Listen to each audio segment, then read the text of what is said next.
UNESCO, क्या तुम UNESCO के बारे में जानते हो? क्या है यूनेस्को, बताओ।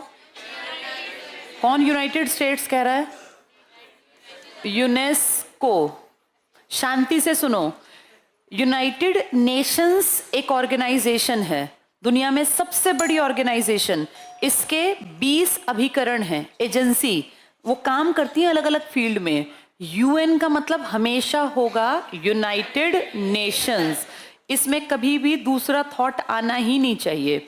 यूनाइटेड नेशंस का क्या, बहुत बहुत इंपॉर्टेंट समझा रही हूँ, दोबारा नहीं बताऊंगी। कुछ काम करती है एक ऑर्गेनाइजेशन, एजुकेशन के फील्ड में, साइंस के फील्ड में और कल्चर के फील्ड में। एजुकेशन पढ़ाई लिखाई, साइंस विज्ञान, कल्चर खाना पीना पहनना ओढ़ना, मंदिर, वहाँ का कल्चर, वहाँ की भाषा, ये सब कल्चर का पार्ट है। कल्चर में होता है तुम क्या खाते हो, क्या पहनते हो, क्या ओढ़ते हो, कैसी जबान बोलते हो। जैसे हम कहते हैं ना हरियाणवी कल्चर है, या यूपी का एक कल्चर है, बिहार का एक कल्चर है, उसमें उनके त्योहार जबान सब आता है। तो ये काम करती है एजुकेशन, साइंस और कल्चर, और ये एक ऑर्गेनाइजेशन है। तो यूनाइटेड नेशंस, ई का मतलब एजुकेशनल, साइंटिफिक और कल्चरल ऑर्गेनाइजेशन। यूनेस्को ने ना पूरे वर्ल्ड में घूम घूम के, इसकी मंडल जाते हैं और देखते हैं कहाँ बढ़िया क्या है। तो इसने बेटा एक लिस्ट बनाई हुई है जिसे कहते हैं वर्ल्ड हेरिटेज साइट्स, यानी वर्ल्ड की पुरानी हेरिटेज को दिखाने वाली साइट्स कहाँ कहाँ हैं। और हम बड़े ब्लेस्ड हैं, हमारे देश में बहुत सारी साइट्स का नाम इन्होंने लिखा है। इससे हमें क्या फर्क पड़ता है, जब विदेशी घूमने आते हैं ना आपके देश में, तो बहुत सारे विदेशी पहले क्लिक करते हैं कि यूनेस्को की कौन सी वर्ल्ड हेरिटेज साइट इंडिया में है, तो उसमें सबसे ऊपर ताजमहल आता है। इसलिए आप देखो ताजमहल में घूमने मैक्सिमम विदेशी टूरिस्ट आता है। जो इंडिया आएगा वो ताज जरूर जाएगा, क्योंकि वर्ल्ड हेरिटेज की लिस्ट में जो ऊपर की तरफ लिखी हुई चीजें हैं उनको इम्पोर्टेंस मिलती है। हमें क्या फायदा होता है भैया, विदेशी आएंगे तो यहाँ पैसा आएगा, विदेशी आएगा तो अपने डॉलर लाएगा ना, अपनी यूरो लाएगा, हमारे यहाँ एक्सचेंज कराएगा। हमारे देश में विदेशी मुद्रा भंडार जितना ज्यादा होगा, दो तरह का होता है बेटा ये, एक होती है सॉफ्ट करेंसी और एक होती है हार्ड करेंसी। हार्ड करेंसी की कीमत सबसे ज्यादा है। दुनिया में सिर्फ 5-7 देश हैं जिनकी करेंसी को कहते हैं हार्ड करेंसी, और ये आपके पास होने का मतलब आपकी औकात, आपकी हैसियत बहुत बढ़िया मापी जाएगी, जिसमें यूरो आता है, जिसमें पाउंड स्टर्लिंग आता है, जिसमें आपका डॉलर आता है, मतलब कुछ आते हैं, सारे नहीं आते। Japan, China, Russia, America, European countries, इनकी मुद्रा कहलाती है हार्ड करेंसी। ये कैसे लाओगे तुम अपने देश में? विदेशी तो आएंगे तभी तो, या तो तुम उनको सामान बेचो, वो बदले में तुम्हें पैसे देंगे अपने, या उनके लोग घूमने आएंगे तो तुम्हारे मनी एक्सचेंजर को वो अपने रुपए देंगे और तुम्हारी मुद्रा लेंगे, तभी तो खर्च करेंगे यहाँ। तो तुम्हें दो तरीके से पैसा कमाना है, या तो व्यापार कर लो या टूरिज्म को बढ़ावा दे लो। व्यापार बेटा तगड़े लोगों के साथ तुम तब कर पाओगे जब तुम उनके लेवल की चीज बनाओगे।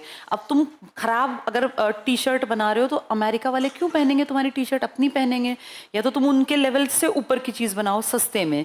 तो इसलिए व्यापार बहुत ज्यादा पॉसिबल नहीं है, खासकर मैन्युफैक्चर्ड चीजों का जो आपने बनाई हैं। हाँ, कच्चे माल का व्यापार हम कर सकते हैं, क्योंकि जो धरती हमें देगी वो तो धरती देगी ना, वो तो अमेरिका कोई क्वालिटी थोड़ी ना कि भाई ये क्वालिटी नहीं हो तो हमने बनाया ही नहीं।